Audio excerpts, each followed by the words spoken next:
Speciale elezioni. Interviste e commenti sulle prossime elezioni. Ben trovati agli amici di Radio Veneto 1, un nuovo spazio di approfondimento per presentare candidati e programmi in vista delle elezioni politiche del prossimo 4 marzo. Nostra ospite in questa occasione, la senatrice del PD, Laura Puppato. Ben trovata. Buongiorno a voi. Laura Puppato, che è candidata al Senato per il Partito Democratico nel collegio uninominale di Castelfranco Montebelluna, e questi due comprensori della provincia di Treviso, e poi il collegio si estende anche in provincia di Belluno e in parte della provincia di Venezia.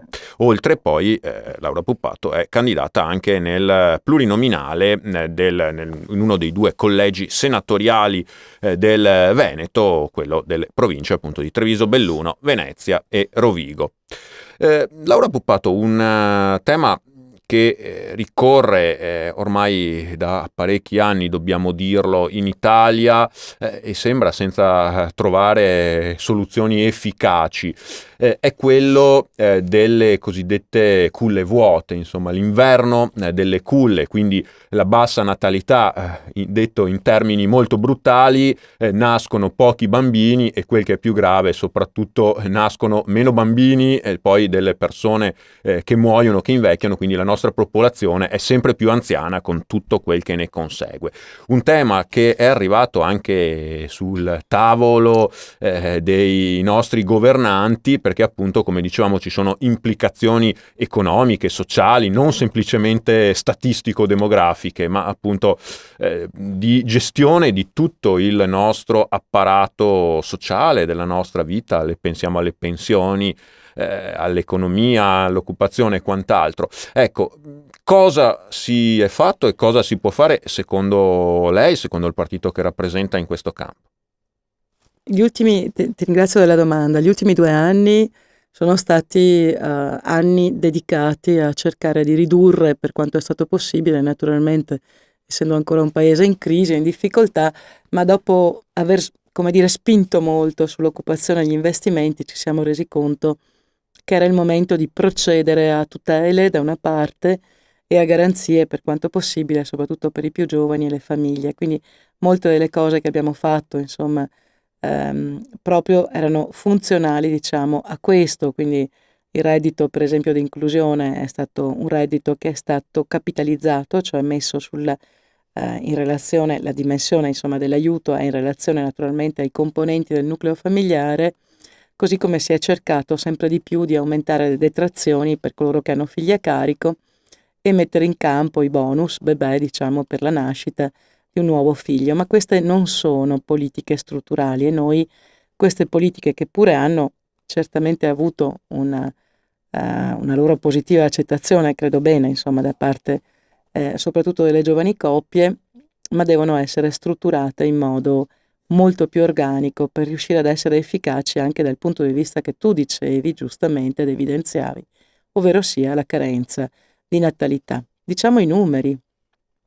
Noi 15 anni fa circa, 20 anni fa, eravamo all'intorno dei 900.000 nuovi nati all'anno, circa 1 milione quasi di nuovi bambini venivano al mondo in questo paese. Oggi siamo a meno della metà. Siamo da troppi anni sotto soglia, intorno ai 500.000 nuovi nati. Negli ultimi anni non siamo andati oltre ai 470.000 bambini nuovi nati.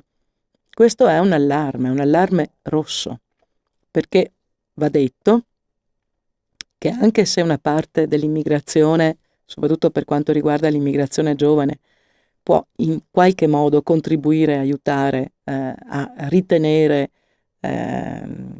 come dire, il quorum leggermente aumentato rispetto a questi dati, comunque siamo sotto purtroppo la soglia di garanzia per permettere con serenità il passaggio alla pensione da parte dei soggetti più anziani, sapendo che c'è una quantità di giovani che andrà nel mondo del lavoro e riuscirà quindi a colmare proprio con il principio della mutualità che è sempre stato attuato in questo paese, perché va detto, le pensioni di oggi le stanno pagando coloro che lavorano. Quindi la massa dei lavoratori è fondamentale per garantire, diciamo, la massa della previdenza pubblica pensionistica. Quando questo meccanismo non è più nelle condizioni di tutelare, diciamo di far quadrare le entrate rispetto alle uscite, abbiamo quel rischio default per quanto riguarda l'INPS che è gravissimo e che quindi non possiamo assolutamente permetterci. Al di là di tutto, dunque, l'aiuto alle famiglie deve diventare strutturale. Che cosa abbiamo pensato e immaginato e voluto scrivere come un impegno nel nostro programma? Beh, innanzitutto 270 euro al mese in relazione all'ISAE, quindi andrà fatta una valutazione in relazione naturalmente al reddito, ma anche alle condizioni generali economiche della famiglia, per ogni ragazzo e bambino fino ai 18 anni di età, con un aiuto contributivo reale, serio, mensile, appunto per le famiglie, che potrà quindi servire a fare in modo che questo bambino e poi questo ragazzo, questa bambina e questa ragazza abbiano, diciamo, un diritto allo studio tutelato e garantito dallo Stato, perché a questo deve servire, diciamo, questo importo, una contribuzione, un aiuto nei confronti della famiglia. Ma, e questa è la novità, abbiamo voluto inserire anche i 400 euro mese fino ai 3 anni di vita, quindi con un contributo reale di 4.800 euro l'anno per ogni nuovo nato fino ai 3 anni di vita. Perché? Perché il costo delle babysitter, ormai abbiamo una popolazione che oltretutto deve, non solo vuole, lavorare indifferentemente uomo o donna, ma quindi c'è bisogno di servizi. I servizi producono lavoro, va detto, quindi questa cosa è in sé e per sé utilissima anche per aumentare ulteriormente oltre i 23 milioni e 100.000 lavoratori. Voglio ricordare che all'inizio del nostro mandato erano appena 22 milioni, quindi 1 milione e quasi 100.000 lavoratori in più, è evidentemente un dato molto significativo per il nostro paese. Ebbene, l'obiettivo è arrivare almeno ai 27-28 milioni di lavoratori, quindi bene che ci siano genitori che serenamente possono recarsi al lavoro, bene che ci sia coloro che attraverso i servizi pubblici o privati o convenzionati o come dir si voglia si occupino e contribuiscano ad occuparsi di questi nostri figli. Dico nostri figli perché è un bene per la comunità. Un figlio oggi non è soltanto un atto e un impegno, diciamo, per la famiglia che lo ha generato, ma è un atto e un impegno che onestamente deve obbligare tutti noi a concepire questo regalo che viene fatto alla società, perché è un regalo, nel senso che per i genitori è un impegno, è una soddisfazione enorme, ma è un impegno a vita. Questo regalo che viene fatto alla società, la società deve essere nelle condizioni di poterlo favorire, di considerarlo un dono proprio. E qui arrivo ad un'altra informazione che credo possa risultare utile a tutti. Nel corso di questi anni abbiamo cercato, c'è un'anomalia in Veneto, diciamolo, mentre tutte le altre regioni o quasi tutte le regioni, soprattutto quelle del nord, possono godere di strutture pubbliche quasi completamente, insomma, adeguate rispetto alle richieste. Quindi abbiamo in Lombardia un 70% di scuole materne pubbliche a disposizione rispetto al dato 100, in Emilia-Romagna abbiamo oltre l'80%, noi in Veneto noi abbiamo solo il 35% di scuole materne pubbliche. Il resto è una scuola materna privata, convenzionata, quasi tutta, larga parte, diciamo, collocate nell'ambito FISM, quindi scuole cattoliche, che vengono ad essere di solito gestite o dal parroco della frazione o dalla realtà delle suore locali, eccetera, eccetera, con insegnanti quasi sempre, devo dire, provenienti dalla società civile. Ebbene, abbiamo cercato di portare avanti nel corso di questi anni, per una tipologia, diciamo, che è prettamente veneta, abbiamo cercato di portare avanti i contributi che lo Stato versa, quindi circa €500 miliardi l'anno, è stato versato nelle casse appunto delle scuole convenzionate, materne, certo. paritarie, esattamente.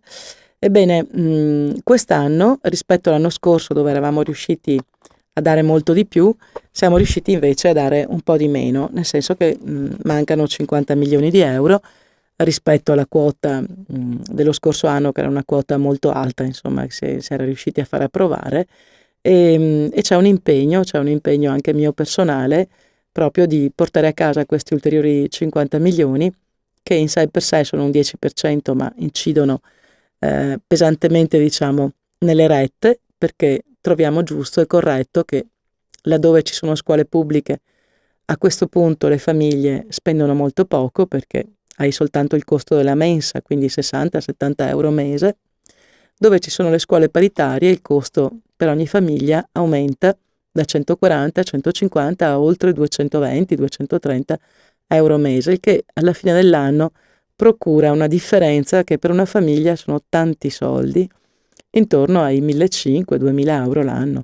Quindi questa cosa va assolutamente sanata con un aiuto e un contributo adeguato da parte dello Stato, in attesa di poter realizzare sempre di più anche la copertura dei servizi che manca in questa età. E sicuramente sappiamo bene che questi fondi sono molto attesi anche e soprattutto nel nostro territorio, proprio per un servizio fondamentale e molto importante per anche quello sviluppo, quella auspicabile ripresa della natalità di cui ci parlava la senatrice Laura Puppato, che io ringrazio. Grazie molte a voi. La senatrice Puppato, lo ricordo, candidata al Senato nel collegi uninominale di Montebelluna, Castelfranco, Belluno e parte della provincia di Venezia, e poi nel collegio plurinominale di Treviso, Belluno, Venezia e Rovigo, appunto sempre per il Senato. Un grazie anche da parte mia a tutti voi per averci seguito. Vi rinnovo l'invito ai prossimi spazi di approfondimento dedicati alle elezioni politiche 2018, sempre qui sui canali di Veneto 1. Speciale elezioni. Interviste e commenti sulle prossime elezioni.